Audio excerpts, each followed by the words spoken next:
iniciaremos agora o procedimento de verificação de sinais vitais, verificação da pressão arterial.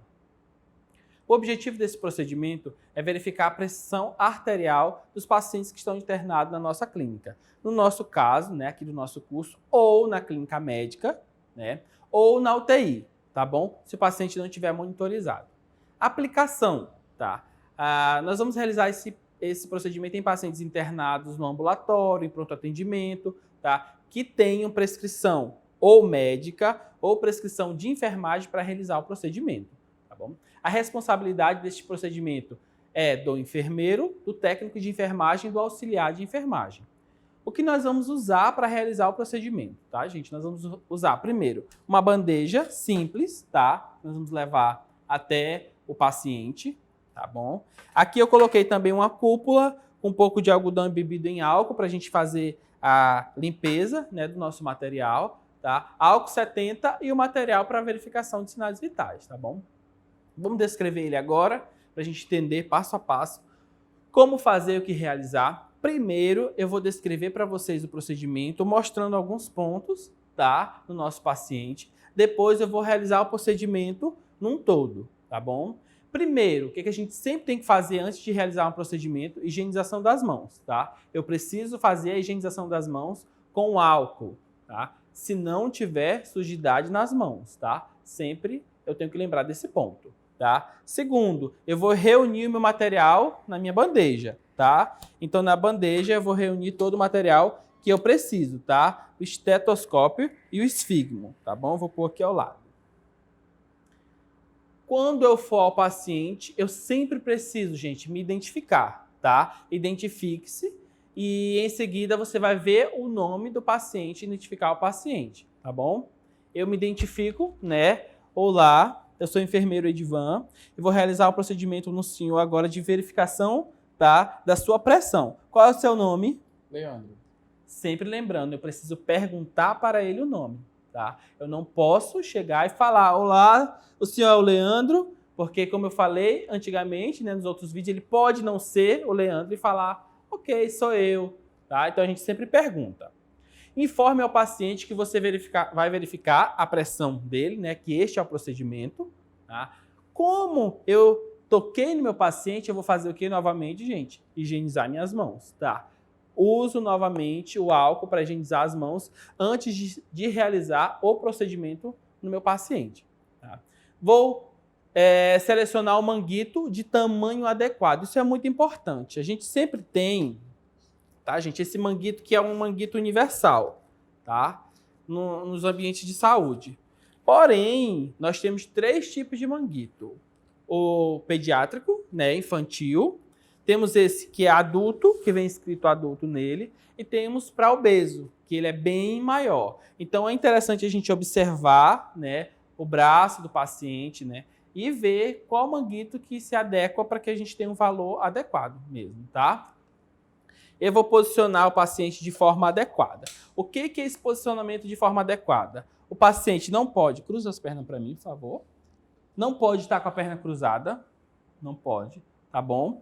O paciente não pode estar com os braços cruzados na hora da aferição. Não posso, tá? Eu tenho que pedir para ele, por favor, descruze as pernas, descruze os braços, pode pôr sobre as pernas. Então, ele tem que estar confortável na cadeira para me poder realizar o procedimento, tá? Eu vou posicionar o braço do paciente na altura do coração, tá? O que quer dizer na altura do coração? Quando eu for verificar, eu não posso deixar o braço, por exemplo, para baixo. E esse braço também não pode estar acima, tá? Porque isso vai ter uma diferença na pressão arterial, Eu vou ter uma diminuição, ou um aumento do fluxo cardíaco, dependendo do braço, da posição do braço. Então, é sempre na altura, tá? Medindo o quarto espaço intercostal, sempre essa média, tá? Fiz a limpeza, Importante, eu tenho que fazer a limpeza, tá? Antes de vir, do meu manguito e do meu esteto. Eu vou fazer a limpeza das olivas, tá? As 2 olivas eu preciso fazer em movimento giratório, tá? E da cúpula. Tá? Eu giro, encaixo a cúpula e faço a higienização da cúpula, tá? Após a higienização, aí eu posso usar, tá bom? Esse material.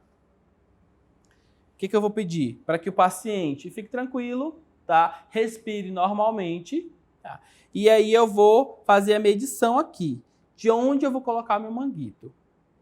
O manguito ele tem que ficar de 2 a 3 centímetros acima, tá, da fossa, ou anticubital ou cubital. A gente tem esses dois termos, tá bom? Vamos colocar para vocês verem. A maioria, né, dos aparelhos, eles vêm, ó, com esse indicativo, com essa flecha. Onde eu vou usar essa flecha? Onde vai ficar posicionado? Em cima da artéria, ó. Então a flecha, ela vai ficar aqui em cima, ó. Minha artéria passa aqui ao meio. Eu não posso colocar essa flecha aqui para o lado e envolver, ó. Onde a flecha está aqui, tá, ó. Então ela sempre tem que ficar centralizada, ó, na artéria. Centralizei, 2 centímetros acima, posso envolver o braço. Não posso apertar muito, nem posso deixar, né, muito frouxo, não posso, tá? É a quantidade de pressão que eu consiga introduzir o dedo aqui no meio, tá? Tá uma quantidade boa.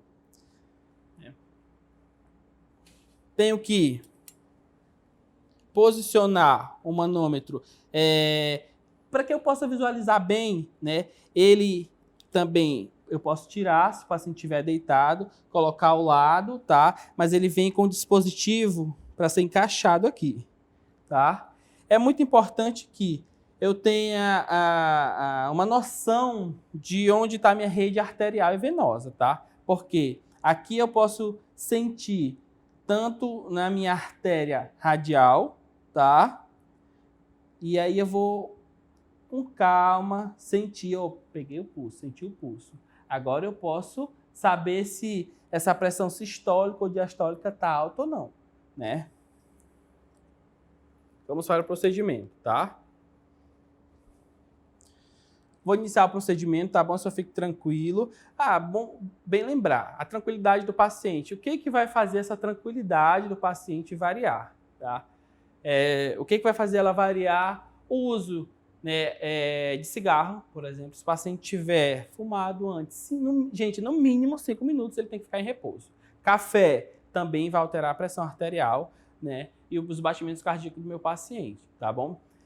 E repouso. Se ele veio andando, acabou de chegar à unidade, eu posso aferir essa pressão? Não, tá? Não posso. Eu preciso pedir para que ele sente, aguarde no mínimo 5 minutos para que os batimentos cardíacos voltem ao normal, aí eu posso aferir a pressão.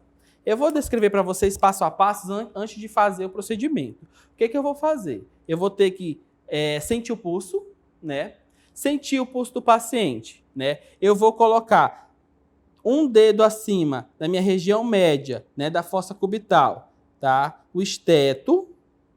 Coloco o esteto para me ouvir. Eu vou conseguir aqui ouvir os batimentos cardíacos, tá, gente? Eu vou conseguir ouvir o batimento da minha artéria, né? Eu vou insuflar, estou insuflando até eu parar de ouvir. Eu parei de ouvir, eu vou insuflar mais quanto? Mais 20 centímetros de mercúrio, tá? Então, por exemplo, eu insuflo, quando chegou em 120 eu não estou ouvindo mais nada, então eu vou insuflar até 160, tá?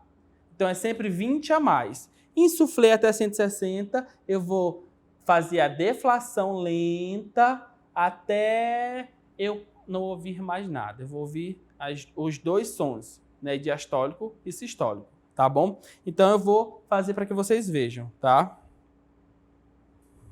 Voltado para mim, sempre, tá? Aqui, gente, é bom lembrar, lado adulto, tá? Esse, e esse lado infantil, tá bom? Então, a gente tem que conhecer também, né, o estetoscópio. Se eu vou fazer num paciente adulto, eu tenho que usar esse lado maior, tá? Campanula maior. E paciente infantil, o lado infantil. Então, eu viro o lado adulto para mim, tá? Na altura, coloco aqui, ó. Tô ouvindo, né? Eu vou fazer a insuflação, tá? Fecho. Parei de ouvir. mais 20. Deflação lenta.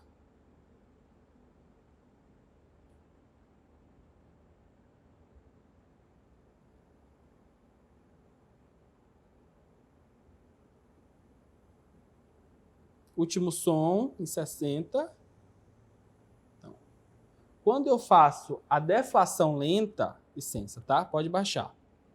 Quando eu faço essa deflação lenta, eu consigo ouvir os dois sons, o diastólico e o sistólico.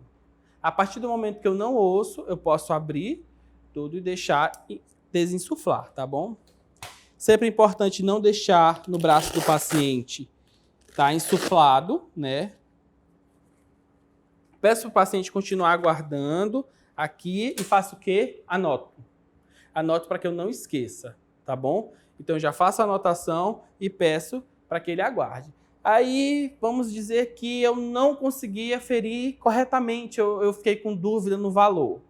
Posso aferir novamente? Pode, mas você vai ter que usar o outro membro, tá? O outro braço, e você tem que aguardar uma média de 10 a 15 minutos, tá bom? Você não pode já aferir logo em seguida, tá bom? Após a aferição desses sinais vitais, eu preciso anotar, tá? Anotar o valor e vou fazer o quê? Higienização das mãos, né? Sempre, gente, antes do procedimento e após o procedimento, eu preciso realizar a higienização das mãos, tá? Vou recolher o meu material, levar para o posto de enfermagem, tá? E vou fazer o quê? Anotar agora lá no prontuário. Checar os horários, porque vocês vão ver que na prescrição de enfermagem ou na prescrição médica, a verificação de sinais vitais ela é feita de horário em horário, de 12 em 12 horas, de 8 em 8 horas, de 6 em 6 horas, vai depender do quadro clínico do paciente. Então, eu preciso ir lá na prescrição e anotar o valor e checar o horário que foi feito. Não esqueçam de fazer sempre isso, tá? Anoto no papel e depois anoto lá no prontuário do paciente, tá? Dependendo do horário. É interessante certificar também se o paciente não realizou exercícios físicos antes da realização do procedimento, se ele não ingeriu bebidas com cafeína ou bebidas alcoólicas. Por quê? Todos esses fatores vão interferir no batimento cardíaco, que irá interferir na pressão arterial do paciente. Essa foi a nossa aula de verificação de pressão arterial.